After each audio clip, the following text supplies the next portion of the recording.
কি হাগল আই তো আজকে 1 সপ্তাহ ধরে আমি সিআইডির আন্ডারে আমি যদি হেরে ধরাই দিতাম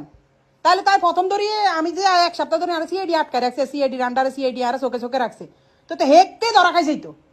আমার লগে এর লগে তো কোনো যোগাযোগ না আমারে তো দচ্ছে হের বাপের যেদিন দচ্ছে আমারে হে দিন হের বাপের আগে আমারে দচ্ছে প্রথমে দচ্ছে আমারে আর আঙ্গ সজল বাইরে কথা বুঝছেন ভাই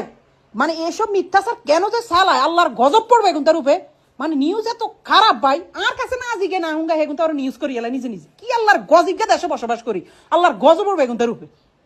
মানে কি একটা অবস্থা ভাই আমি হচ্ছে সিআইডি গান্ডার আরে কালকে বিকাল 3টা বাজে সিআইডি আসছে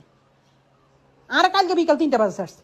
আল্লাহ গেল কোনো যোগাযোগ নাই কিছু না হে বেলে নোয়াখালী গেছে হের ফ্যামিলির মধ্যে মাত্র আমি ওই আহাত বের লগে দুলাবাইর লগে কথা কইছি দুলাবাইকে তোর নাম কেন মানুষ বলে আমি বুঝলাম না কি রে ভাই এখন আঙ্গু টিমের মধ্যে আরো একটু সিনা পরিচিত দিয়ে অন বুঝে আইফুট কি মারাটা খাইম এটা কোনো কথা এটা না আমি কিছু ভিডিও বানাইছি আর পেজে ছাড়তে আসি